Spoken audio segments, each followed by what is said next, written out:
afternoon, everybody. Thank you for coming to our press conference today.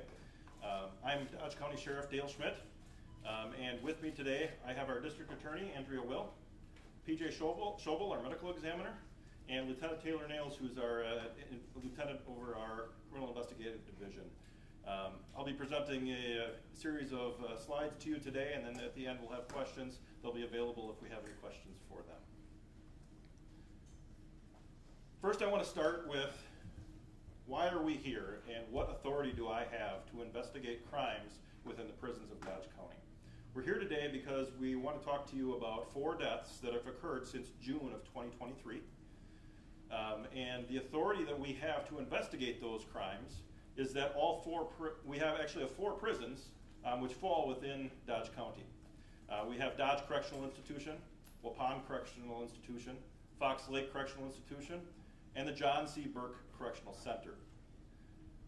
The Dodge County Sheriff's Office for many years has investigated all crimes that occur within those facilities, all 4 of them fall within the geographical boundaries of Dodge County.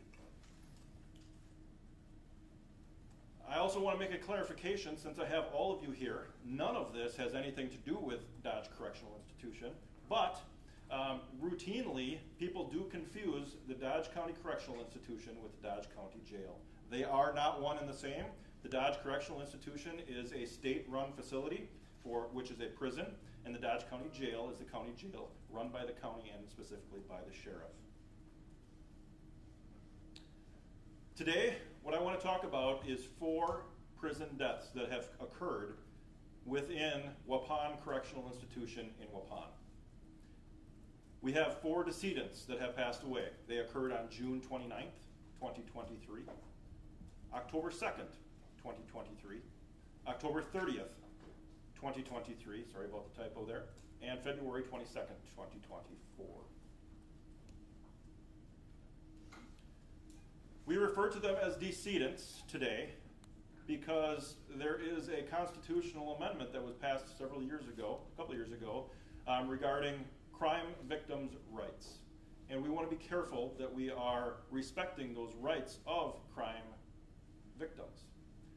And just because an individual may have passed away does not mean there are still not victims. Those victims then become the family and next of kin. So today we will be referring to those individuals as decedent 1, 2, 3, and 4. I want to start with a phrase that is used by the Department of Corrections that they use to define their inmates. They don't call their inmates inmates, they call them persons within our care. The investigation that we have done has revealed that that phrase does not accurately depict what persons in our care should mean. An inmate is defined by the dictionary as a person confined to an institution such as a prison or a hospital. The dictionary defines taking care of someone as to protect someone and something to provide the things that a person needs. We'll get back to that later. Next, what I want to explain to you is what cause of death and manner of death is. Now, that's not a determination that I make as the sheriff.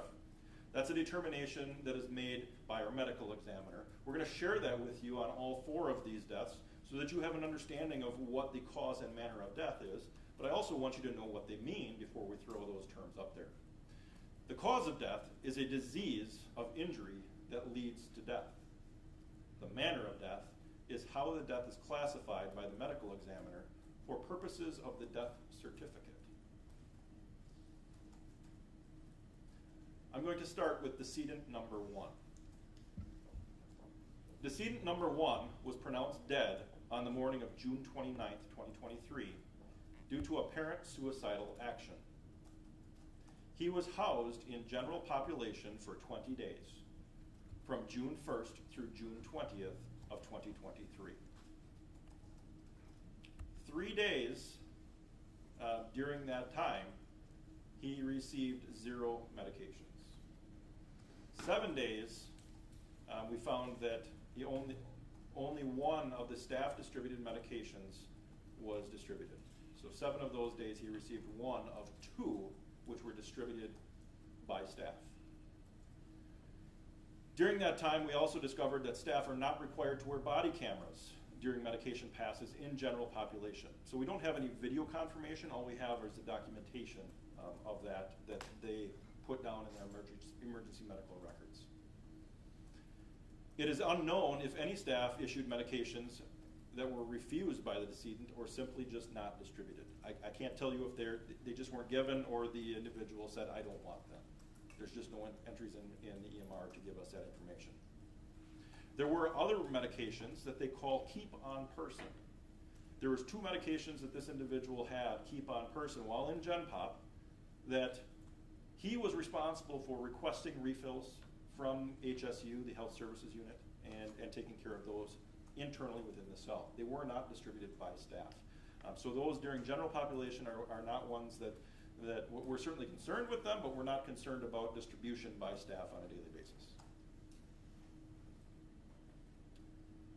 On June 21st through June 29th, decedent number 1 was transferred to the restricted housing unit in Waupun Correctional. At that point, all 4 medications this decedent was receiving were then issued by staff because keep on person is not allowed in the restricted housing unit within the prison. It is unknown if all medications were distributed on June 23rd to decedent number 1. Video evidence does exist, however, that there were at least some medications that were not distributed on June 28th. We can say that he did refuse his morgue medications that day. Video evidence exists of a majority of medications being distributed during his placement in RHU, meaning they did what they were supposed to do the majority of the time. Documentation of medication being distributed, however, was vastly inaccurate and did not match what the video evidence of the distribution showed. They simply did not keep accurate medical records when they were distributing those medications. We have several concerns that were identified with decedent number 1. There was inadequate distribution of all medications to the inmates. There were some that were missed. They received most, but there were still some that were missed. There was inadequate documentation of that medication distribution, as I just discussed. Due to that electronic medical record system and the requirements, if an entry from a prior medical pass was missed, correctional officers would enter inappropriately, refused, or not appropriate at this time, so they could bypass that past one to get to the next distribution point, which is certainly against DOC policies and should not have been occurring. While there are policy violations, none of the policy violations in this incident rose to the level of criminal activity. The behavior by DOC officials remains concerning, and it has been addressed with DOC administration. And so this case is closed. The cause of death for decedent number 1 is ligature hanging, and the manner of death as determined by the medical examiner is suicide.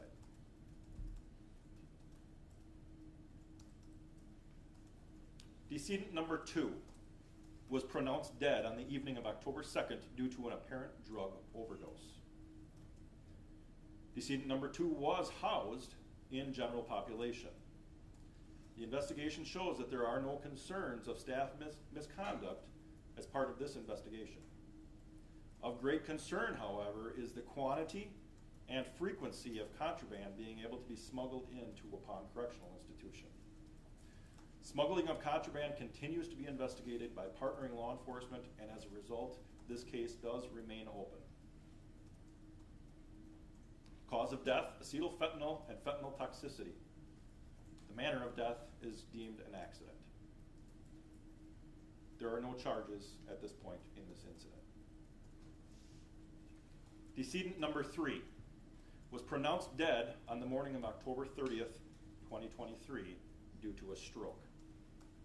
He was housed in RHU, the Restricted Housing Unit, from September 2nd, 2023 through October 30th, 2023. He had multiple medical episodes with no medical assistance provided, including stumbling and collapsing while being escorted back to his cell from the Health Services Unit. There is no documentation provided to any supervisor about this incident. An episode of loud, labored breathing reported to a supervisor. No action taken by that supervisor. Laying on a bed with no response or movement during a medical pass. That was passed on to the next shift regarding strange behavior and labored breathing, but no action was taken. Multiple attempts were made to wake decedent number 3 with banging on the metal door and yelling.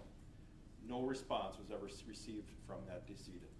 And I will tell you, after watching the video of the banging on that door, it was not just a knock on the door. It was taking the trap door and banging it open and shut over and over again without any response, and no action was taken.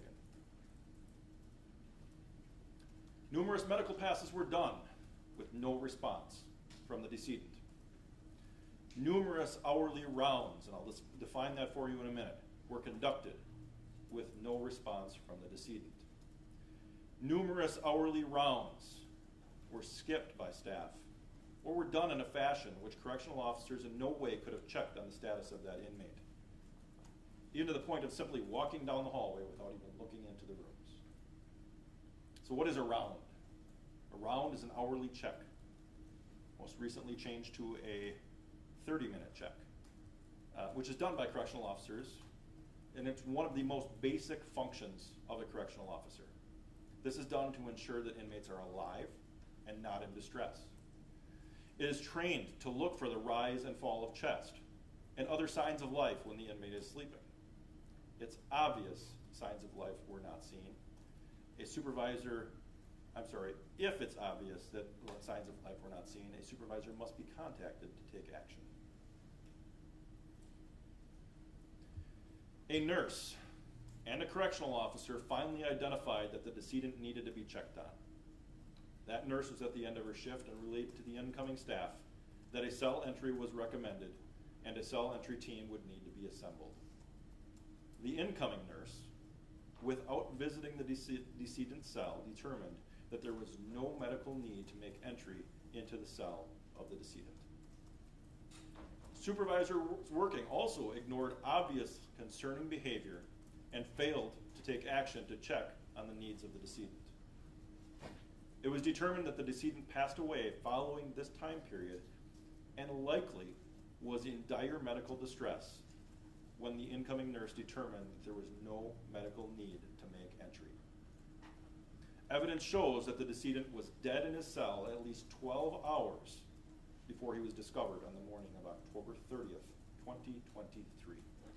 I'll say that again. He was dead in his cell for over 12 hours until they located him the next morning.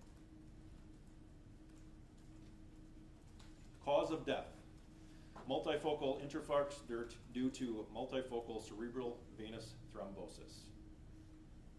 For those who are not in the medical profession, that means a stroke.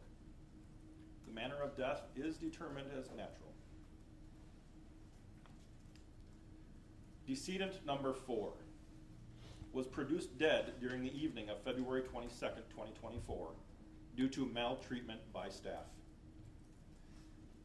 He was housed in the restricted housing unit since February 13th, 2024. He was found in a cell with a strong odor of bodily fluids and urine. Garbage and clutter was strewn about the cell. The decedent was suffering from mental health concerns and medical concerns. The decedent was discovered deceased by DOC staff at 3:28 p.m. The medical examiner, during his examination at 6:10 p.m., opined that the decedent had full rigor mortis, and while no time of death could be determined, most certainly died during the morning hours, a significant amount of time before he was located. Water was shut off in the decedent's cell numerous times for what appear to be legitimate reasons. Now, what might legitimate reasons be? A cell might be flooded. There may be maintenance issues that are causing concern, or other legitimate reasons why they needed to turn it off for the safe operation. However, when water shutoffs occur, they must be documented. They were not. Notification to supervisors must occur. which most times did not happen. Notifications up the chain must occur, which did not happen. Water appears to have been shut off for significant periods of time, leaving the decedent without water for a significant period of time. It gets worse. Correctional officers failed to feed the decedent 9 out of 12 meals over a 4-day period. Policies and procedures regarding hunger strikes were not followed, which require removing an inmate from their cell when an inmate is not eating, so that they can be closely monitored by the Health Services Unit. Correctional officers failed to conduct required rounds on numerous occasions. However, staff intentionally initialed that rounds were completed when they were not, and supervisors were aware of this practice occurring regularly. Correctional officers viewed and reported to others that the decedent's condition was deteriorating rapidly. However, they failed to proceed to initiate cell entry for a welfare check. At no time during his time in the restricted housing unit did a medical professional ever have physical contact or direct contact with the decedent except through the cell door. Correctional officers did make some notifications to supervisory staff. However, supervisors made no attempt to further investigate the condition of the decedent or his well-being. Security staff notified nursing staff that the decedent had not eaten food for a couple of days, was drinking sewage water, and played in the toilet. Hunger strike policies were not put into effect to do a cell entry or to monitor the medical condition of the decedent. Senior DOC officials failed to enforce rules of the department for administration and for officers. Staff was not overseen to ensure that policies and procedures were followed, which led to the demise of the decedent. The decedent was in a camera-equipped cell.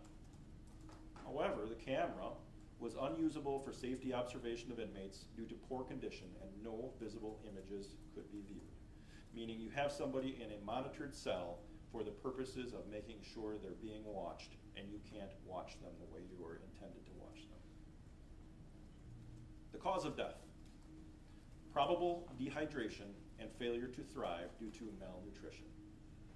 Other significant conditions: hypertensive cardiovascular disease, myocardial scarring of unknown etiology, acute kidney injury, possible rhabdomyolysis, delusional disorder, and the manner of death: homicide. Ruled homicide mostly because of the dehydration and malnutrition that occurred. On February 27th, 2024, I made contact with then Secretary Kevin Carr over the phone. I spoke with him because there was a need to ensure that these things did not continue to happen. We had a conversation about a lack of documentation. We had a conversation about a lack of staffing. And while we all understand that staffing is a concern with the Department of Corrections, I can tell you that sheriffs, police chiefs, all have concerns with staffing as well. We need to find ways to make sure that we safely conduct business. Spoke about the lack of training with staff and arguments that how can we train our staff when we don't have enough people to take care of the floor. I can tell you as an administrator, one of the most important things you can do is train your staff, especially when you're in a situation like this, to make sure they know what they're doing and we don't end up with situations like these. Lack of in-person and timely investigations by internal affairs. Internal affairs investigations take time. I certainly understand that. But what we were seeing is a significant amount of time for these internal investigations to take place and for action to be taken. Additionally, many of the interviews are done remotely, which I can tell you from an investigator standpoint, you cannot properly interview people remotely and be able to read the room and do a proper investigation. Lack of procedures being followed for proper cell checks. I think we've talked about that already. Lack of consistent staff. They have staff being brought in from all over the state. taking on a prison for 2 weeks and then returning. Understand they're trying to fill spots, but certainly creates a consistency issue. Lack of accountability. Lack of accountability really falls to making sure that your staff know what they're doing, making sure they're trained, making sure they're following policies and procedures, and when they're not, ensuring that they are trained on what to do. It's very important that you don't have supervisors reinforcing that it's okay to sign a log that was not accurate. All of these things contributed to the deaths that occurred at WCI. My intent of the conversation with the Secretary was to bring light to the issues and ensure no further tragedies occurred. I was done with these deaths occurring in these prisons. 4 is 4 too many. Secretary Carr was agitated by the information presented, and he should have been. However, he did not take any personal responsibility, but rather shifted that blame to Warden Hepp and the culture of Waupun Correctional Institution. Not saying he's wrong in that, however, there needs to be some responsibility from the top down, and it was clear that there was none there. 3 days after my phone conversation with Secretary Carr, he submitted his letter of resignation to the governor with only 1 week notice. I do not find that to be a coincidence. It was also brought to my attention later that there were similar type incidents that have occurred at Green Bay Correctional Institution. They were investigated in Brown County. No criminal charges were filed in those incidents. However, we have similar issues that occurred during those incidents. And a stern warning was issued by the investigator to the Department of Corrections, meaning this is not isolated to one facility in the Department of Corrections. We have several missteps that we have highlighted, that we want to make sure are corrected. We are operating the oldest prison in the state of Wisconsin at a dangerous and reckless manner. In fact, Waupun and Green Bay Correctional Institution are 2 of the oldest 10 prisons in the entire country. We are failing to properly staff these facilities. Waupun Correctional has over 50% vacancy of staff. We are failing to properly update the facilities to be safe for our inmates and for the staff. For example, water shutoffs. There is no way for us to be able to go back and track how long the water was shut off. The only logs that they have are paper handwritten logs. In this day and age, we should be having proper logs to make sure that we know the water is off, that oncoming staff know that it wasn't accidentally shut off by somebody on a previous shift. Failure to properly update or replace the housing units. Failure to train staff and reinforce staff. Failure to hold staff accountable. You've heard these already here today. Failure to keep inmates of the institution safe and, most importantly, alive. Failure to provide a safe and efficient facility for staff to work at. Failure to ensure policy compliance. Failure to document. One of the most basic responsibilities of a correctional officer and their staff. Recommendations. I don't like to come with a complaint without having possible solutions. My recommendations to the state of Wisconsin are you seriously consider renovating the housing units or closing and replacing Waupun Correctional and Green Bay Correctional. The governor has indicated to the legislature, who I have spoken with, he's not in favor of building another prison. I would ask, why not? 1 new prison could replace 2 prisons. Or 2 renovated prisons would be much better than what we have now. It will save lives. It will provide for a more humane treatment of inmates. It will provide a need for less correctional officers. The housing units that they have now require too much staff to do what they need to do. Wouldn't it be great to be able to reduce the amount of staff needed to run a facility? Provide proper and updated monitoring technology so the cameras work, so that you know when the water is on, you know when the water is off. You're able to properly monitor medication pass. Provide accountability measures to staff. we have to make sure that the staff that are in these facilities are being held accountable for their own benefit and provide a safe environment for inmates and for staff. I can tell you that my staff has investigated over 250 cases a year in the prisons in Dodge County, and we don't have time to investigate the rest. There is more that can be done to hold inmates and staff accountable within these facilities. Additional recommendations. The Wisconsin Department of Corrections should immediately implement the same standards as are required for all Wisconsin jails.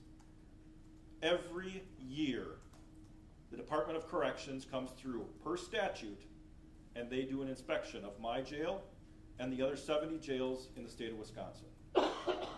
And they provide me with a report, and they provide the department with a report of the various things that need to be worked on.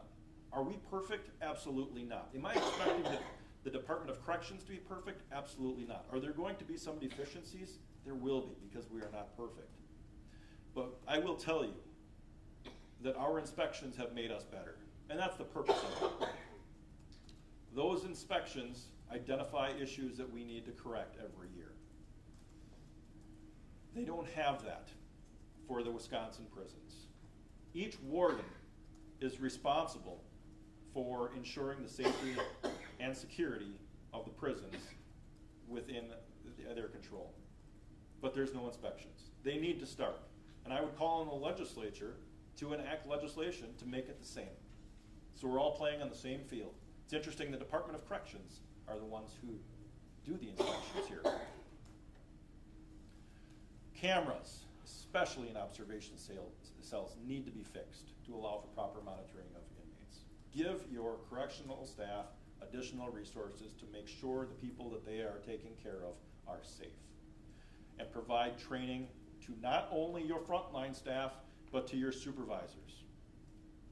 If you don't provide the training and then reinforce it with accountability, you will set your staff up for failure. And failure is not an option when you are dealing with the lives of the individuals that you are charged with. Serious reforms need to occur to prevent the entry of contraband into the institutions. Body scanners. I know there are some in the prisons, but we need to make sure we're scanning individuals coming and going from the prisons to prevent contraband from getting in and out. Out is okay. Getting it in. Thorough searches of not only visitors, but staff. We need to make sure nothing is coming into these prisons. Strict policies and procedures that prevent smuggling of contraband. Perhaps it's time, with all of the contraband that's been getting in, that no contact policies, be implemented to prevent passage of contraband to inmates until they can get this under control. I do want to note that since Secretary Hoy has been appointed to the position of secretary, and even before that, I see things moving in a positive direction. Secretary Hoy visited me in my office this last week, Thursday, and we had an excellent, positive conversation. I think he wants to move things in a positive direction, and I'm eager to see what Secretary Hoy can do to correct some of these issues here. I always want to make sure that I give credit where credit is due, and so far, so good. Now I want to talk about some criminal statutes that we believe were violated as part of these investigations. There are two statutes that we are focusing on today. The first is abuse of residents of penal facilities, State Statute 940.29. That is a Class I felony. I will read the statute for you so you all have a good understanding of what it is. The abuse of residents of penal facilities. A person in charge of or employed in a penal or correctional institution or other place of confinement who abuses, neglects, or ill-treats any person confined in or a resident of any such institution or place, or who knowingly permits another person to do so is guilty of a Class I felony. The other statute, misconduct in public office, Statute 946.12, sub 1. This has other subsections, but this is the one we're focusing on. Misconduct in public office, any public officer or public employee who does any of the following is guilty of a Class I felony. Intentionally fails or refuses to perform a known, mandatory, non-discretionary ministerial duty of the officer's or employee's office or employment within the time or in the manner required by law. These investigations have shown a blatant disregard for the safety of human beings, and arrests must be made and have been made. There must be accountability for the actions and inactions of state employees. As the sheriff, I am angered at how these men were treated and how they died. 9 individuals are being charged in connection to Decedent 3 and Decedent 4. All individuals being charged were informed of the pending charges, and I requested that they turn themselves into the Dodge County Jail this morning by 9 a.m. to be booked into the jail. They were not arrested yesterday or the day before. All individuals had an appearance this afternoon at 1 o'clock at the same time as this conference. The arrests that have been made related to the abuse of penal facilities for Decedent number 3. Gwendolyn Peachy, formerly Vic, age 50 of Burnett, a registered nurse. Brandon Fisher, age 29 of Fox Lake, a correctional lieutenant. Tanner Leopold, age 27 of Waupun, a correctional sergeant. I will note that all persons are innocent until proven guilty in a court of law, and that applies for the following slides as well. Related to the death of decedent number 4 for the same charge, abuse of residents of penal facilities. Jamal Russell, age 39 of Beaver Dam, a correctional officer. Alexander Hollefelder, age 31 of Waupun, a correctional sergeant. Brandon Fisher, age 29 of Fox Lake, a correctional lieutenant. Jessica Hosfeld, age 47 of Oshkosh, a registered nurse.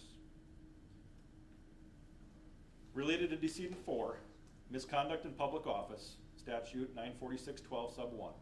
Jamal Russell, age 39 of Beaver Dam, correctional officer. Sarah Ronsbottom, age 35 of Oshkosh, correctional officer. Jeremy Chalker, age 41 of Brandon, correctional sergeant. And the person who is responsible for the entire facility, Randall Hepp, the Waupun Correctional Institution warden.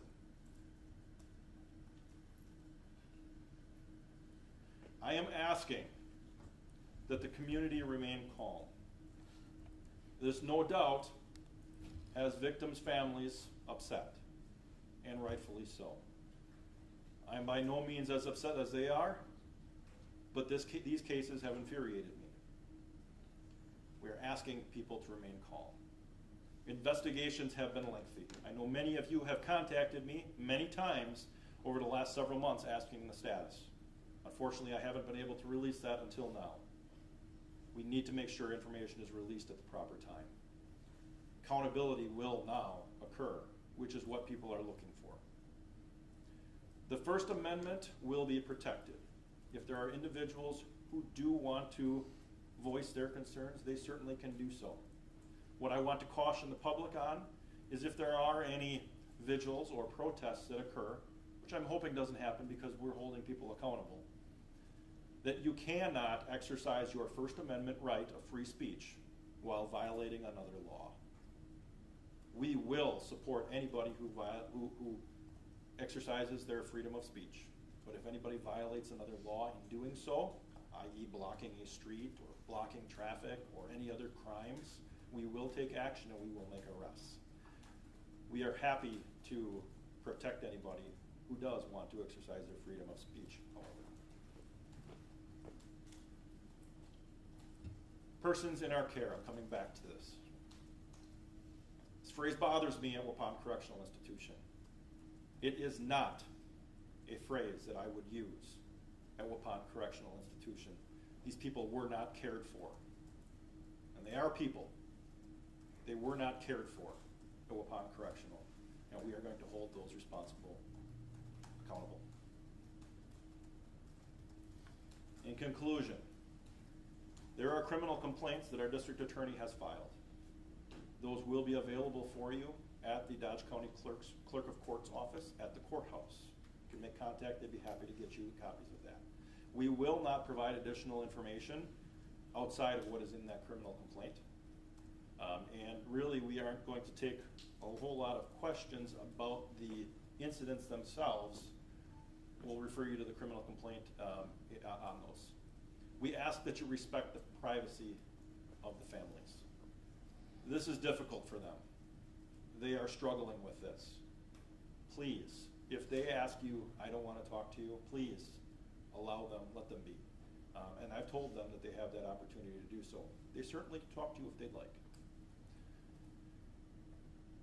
While these cases are currently closed, and they are in pending criminal and even civil litigation, we do reserve the right to reopen these cases if new information is made available, as they are highly complex cases. So if at some point you do request information and we can no longer grant access, that might be a possibility. We just want to make sure we do the best for the victims involved. With that, I want to open it up to any questions that any of you may have. Sheriff, do you feel like you're doing DOC's job for them in this case? Absolutely not. I am doing what a criminal investigator, I shouldn't say that, my staff are doing what criminal investigators are doing. I want to thank the staff of the Dodge County Sheriff's Office, the medical examiners, the DA's office for all the work they did on this case. They have their own internal reviews. They have to make determinations what they need to do. But at the end of the day, we are bringing recommendations as a result of our investigation, an outside party's viewpoint. I hope they take those recommendations seriously, but that's my job to do that investigation and provide feedback to them. Let me rephrase that quickly. They did their own investigations. Theoretically, they should have come up with the same conclusions that you did. Those are questions for the Department of Corrections. Maybe they have. I can't answer for them. Sheriff, why are you concluding these investigations if the federal probe is ongoing and Evers has asked not to conclude in a letter sent out today? The federal investigations are not into these death investigations. They're two separate investigations altogether. The federal investigation, while we worked closely with them, are not into anything that we talked about here today, short of the contraband issue. Two totally different issues. That's why we are able to close them. If something comes to light as a result of their investigation or something else that we find, then we will open this up. Something you need to understand about federal investigations and local investigations is one doesn't supersede the other. Your local sheriff and police department are the primary law enforcement agencies. And if you talk to the FBI, they will always tell you we are here to support the local law enforcement agencies. We have an excellent relationship with our FBI partners. In fact, I had a conversation with one of the supervisors about this last week. So we control the investigation here into the death investigations. What they do separately is different, but I will tell you they have been part of our meetings. What about the 20 people that are still under investigation in DOC's internal probe? And you're shutting this down right now. The governor's saying, please don't. We have a bunch more people we're looking at. Why are you closing this investigation? Because we have completed our portion of the investigation. The governor does not have our documents, does not know what we have seen, nor do the Department of Corrections staff. We have completed our investigation. It's now their turn to do their own internal investigations. Those are not criminal investigations. Those investigations are personnel-related investigations that they now must do. And as a result, they will get our records when that's available. They can do their investigation into those. If they determine that there is something additional criminal that we weren't aware of, that's why I made that statement at the end, that we can certainly reopen that investigation to investigate further. But at this point, it's two completely separate investigations. The Department of Corrections is not doing a criminal investigation. That's my job. So the security director at the prison is responsible largely for the prison's security, safety, staff, inmates, and all that. Why not charge the security director of the prison to investigate? State statutes require that the warden is responsible for all safety and security of the prisons. When you're reading through statutes, a lot of times what we have to do, when we work closely with the district attorney to do, is do those statutes, can you reach a burden of proof of beyond a reasonable doubt that statute was violated? And does that person apply? Did that person have integral knowledge? And so those are the things that we have to weigh in determining if there is criminal charges that need to be made. Do you think that they share some amount of responsibility with the warden? The warden, by statute, is responsible for the safety and security of the prison. And sometimes the statute restricts us on what we are able to, what and who we are able to charge, especially in a case like this. Sure, but you talked about how some other members of the, or subjects of the investigation were not charged, but they could have had a role in some of these deaths.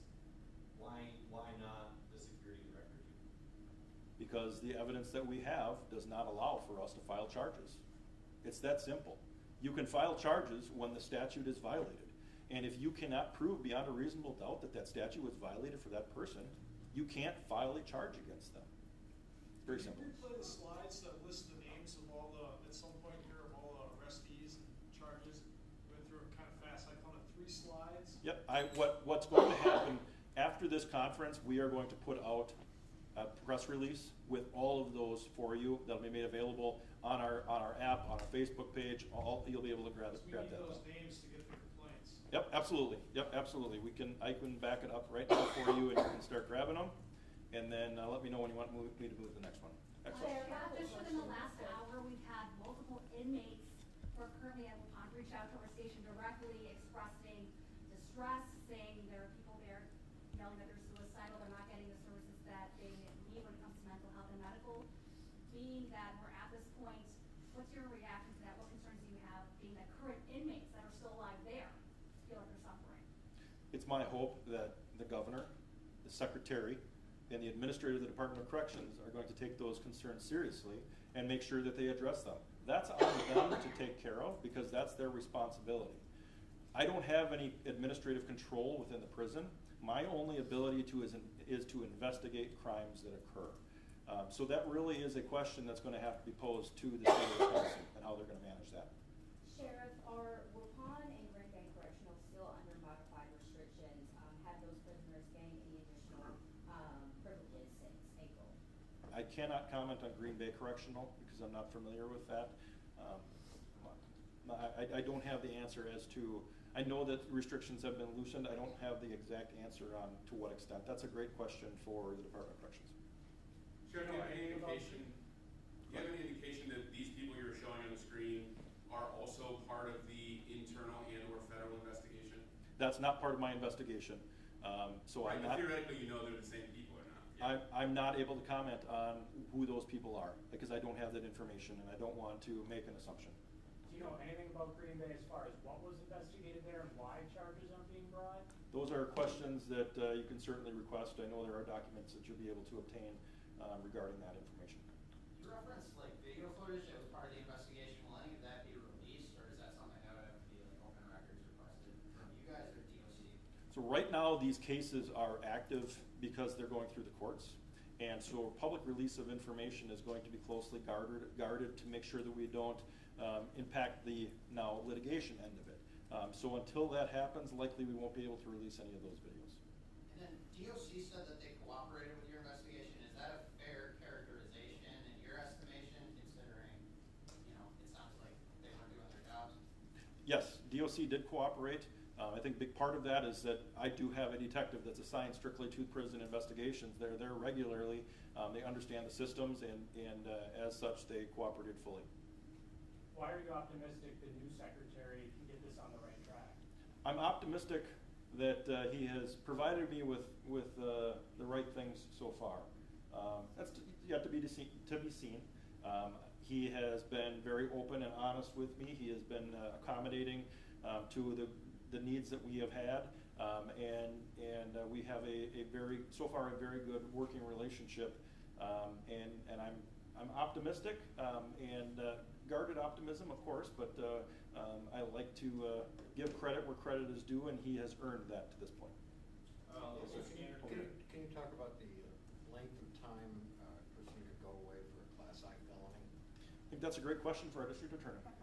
So are these Class I felonies carry with them a maximum penalty of 3.5 years, which means 18 months of initial confinement and 2 years of extended supervision. So that's the maximum penalty. Local scanner reports are talking about there were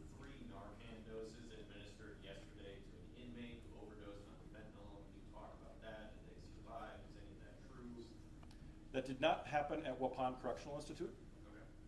Okay. I can tell you that there is an investigation ongoing into that, but there has been no deaths. Would you say with the current conditions at Waupun Institute that the inmates that are currently there are in danger? I think that's up to the staff from today going forward. They know they've been on a heavy microscope because my detective bureau, the vast majority of them have been dedicated to this investigation and have been well-known faces there. They know they're under a heavy microscope, and I think some changes have been made so far. Additional needs to be done. I think that depends on how the Department of Corrections acts and reacts to all of this information here today. I am optimistic that positive changes will take place and that hopefully that occurs. Unfortunately, if it doesn't occur, we will be here to hold individuals accountable if they misstep again. You mentioned the rounds went from every hour to every half hour. Are there any other changes that have been implemented that you can share with us?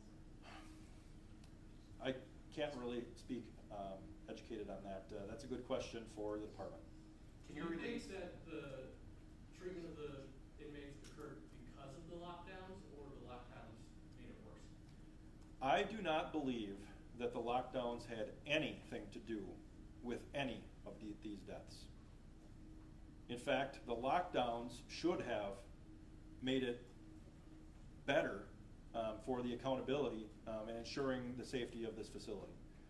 Any narrative out there that the lockdowns are the cause of these deaths, I think is absolutely bogus. And I did not see anything in these investigations that links the two at all. Are you able to release what the decedents were in jail for? That's not relevant here. I think we'll refrain from talking about that. Sheriff, at least one of the families of a decedent that you talked about today says they were upset that they weren't aware that this news conference was coming, or what you guys had found. Your message to families who felt like they were left in the dark. Well, that's not true at all. We have had meetings with families over the last couple of weeks, and everybody knew that there was a press release or press conference coming.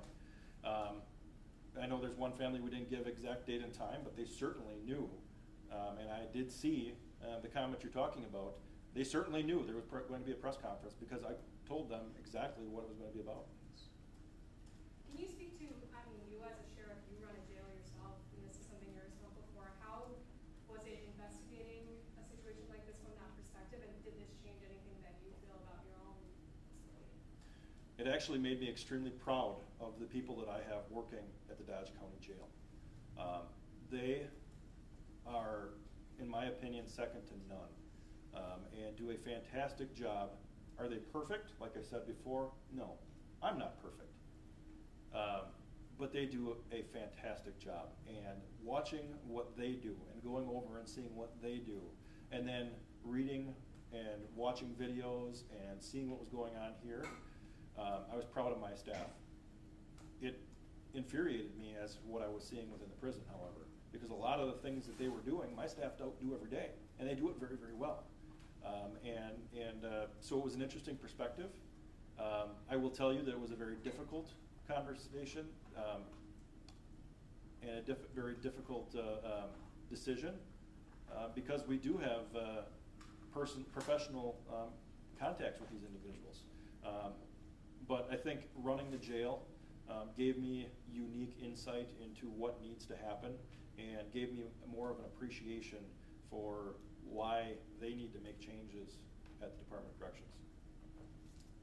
I've talked to just about every family involved in this that's lost a loved one, and most of what I'm hearing is, mental health is related. Do you think that there's a need for more mental health resources within the prison?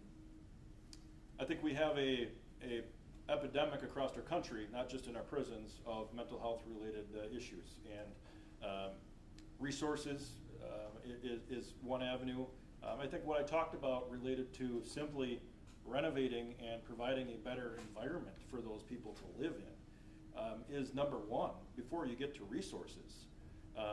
Having an environment that you can control, having an environment that you can make sure that there's easier access for mental health staff comes before you provide additional resources. Because in a prison setting, I'll tell you, getting in and actually talking to somebody outside of looking at them through a small little window is virtually impossible in a setting like they're in right now.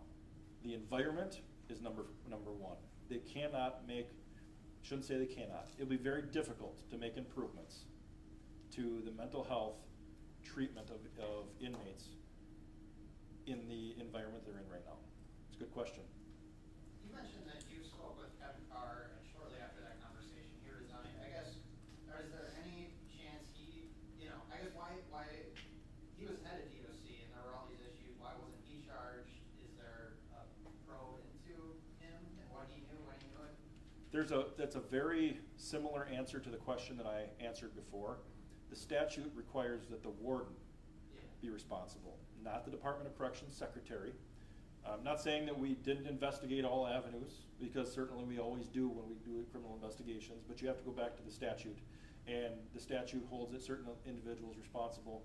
And really at this point, based on the evidence we have, the statutes that were charged are the ones that are applicable. Is Warden Hebb still in your custody? I am not confident if he still is, or what happened after the initial appearance at 1 o'clock. Is there a federal hold on him at all? No. Can you clarify, did all 9 individuals voluntarily turn themselves in today? Yes, they did. It seems everything falls under the umbrella understanding of neglect. Is there any indication that any of that neglect may have been retaliatory for a difficult inmate, or was it all just umbrella? I do not see anything that there was any intent at all. This is just a failure to do your job. Take 2 more questions and then we'll end the conference here today. Do you know if Warden Hebb is still acting? Warden, I don't know if you can even answer that. That's a question for Department of Corrections. I can't answer that. Thanks. Why was nobody charged with homicide if it was ruled a homicide? You know what, that's a good question. I'm going to have the medical examiner explain that. So when I determine manner of death for the purposes of signing a death certificate is different than the criminal charge of homicide as determined by the DA. And so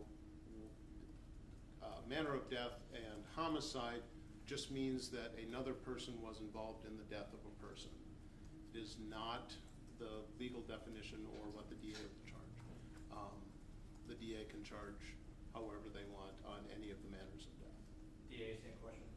So I think when you read the criminal complaints, it'll become more clear.